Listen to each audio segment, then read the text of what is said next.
How many of you, if you're honest with me, do you know you have these choices and these areas in your life that you want to try to move towards? You know that you want to try to change. You know you want to face some of these struggles, but fear sometimes paralyzes you. Anybody in here? Yeah, man, I've learned in my journey that I have to skydive that thing. And here's what I mean.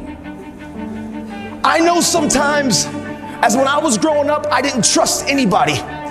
I know things that happened to me. My dad abandoned me. I isolated. And I always said, if I find the perfect person that I can count on, if I find the perfect person that I can trust, then I will.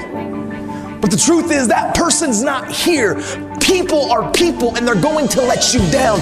I've learned I can't put my trust and my confidence in the people, but it's in the process and the discipline and the action of the habit of finding the courage to punch fear in the face and take the step of beginning to trust people, which means I started talking, I started speaking.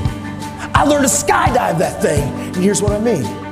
There's a lot of fears and insecurities all of us have. We all have insecurities. Like it, love it, or leave it. We all have things inside of us that we try to keep secure because we have shame or guilt or embarrassment, or we care what others think. I've learned to skydive that thing. Last year, a bucket list that I've always wanted to do.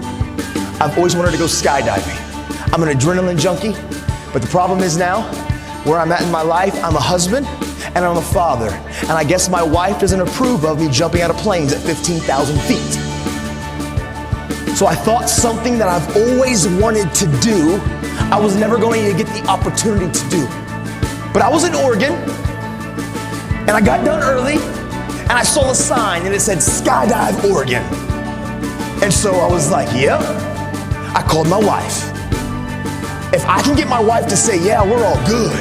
I call her and I'm like, hey honey, I got done a little bit early. I've always wanted to, you know, it's something that I've desired to do. I think I'm gonna go skydiving. Nah, I'm cool, I'm not going to. Yeah, maybe, nah, I'm just kidding, I'm all right, I don't need to do that, it's not probably smart. And she says, I don't think she meant it at all, but she says, because I don't think she wanted to control me, she says, oh no honey, go for it, do whatever you wanna do. But yeah, if you don't wanna do it, no big deal, that's cool too. Click. Dude, I know she didn't mean it. But my eyes got so big, she said yes. So 20 minutes later, I call her. I'm packed up, I got an instructor around me, I'm at Skydive Oregon, and I call her, her eyes get so big, I hung up, she ain't saying no. I'm all in. But as I start going through the process of skydiving, as the instructor shows up, and as he starts walking me through this process, my anxiety started getting higher. Like he started coming to me and saying, listen, here's your pack, here's your chute, here's how you're gonna fall. He put me on this counter. He said, this is my ninth jump today. I said, what bro, 9 times? Do you pack your chute? He said, every time. I said, so you packed your chute 9 times today? Are we gonna test the odds? Are we good, we're cool on one more? Did you get tired? Did you miss a fold? He said, nah bro, it's cool. He showed me how he did it. Dude, my anxiety, it's getting higher. This little ratchety plane lands. Ratchety. He said, all right bro, let's get in, whoa! He's from Oregon, so he's already kind of weird and a hippie. As we get into the plane, we start ascending. He slides in behind me. My anxiety is on 10. Just like some of you, when you need to trust, you know that you want these areas in your life that you're insecure, and you get to the edge and fear paralyzes you and anxiety gets higher. Dude, I was right there. I've always wanted to do this, but through the process, I was so uncomfortable. As we get to 13,000 feet, he said, listen, bro, we got 6 connectors. 1, 2, 3, 4, 5, 6. I'm gonna connect this. I'm gonna hit all 6 3 times. Do this. Woo, you're gonna do it. You know, I know, we're secure. Skydive Oregon. I'm like, 13K. He pulls the door up. He says, listen, the free fall is only gonna be about 30 to 40 seconds. I want you to experience this moment. So we're gonna scoot to the door. We got 2,000 more feet of climbing. And as we scoot to the door, and as we begin to get to that place, I want you just to lean out of the plane. I'm holding on, and I'm like, no! He said, okay, now we're there. Here's the next piece that I want you to do. I want you to take the bottom of your feet and touch the bottom of the plane and hang there. I got you. And I'm like, no! Dude, I was terrified.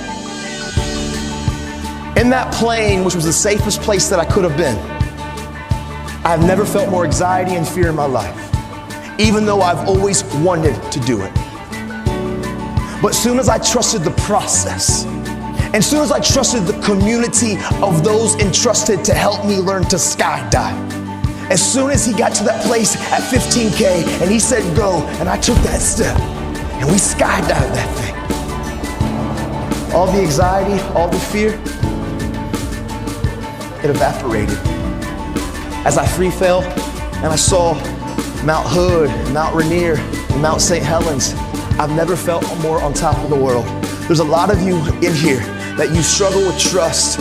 Fear has paralyzed you. You know there's areas in your life that you want to change, you need to change, but man, you get to the very precipice at that door and you run back because it is uncomfortable, and I need you to know change is uncomfortable. I've learned to skydive.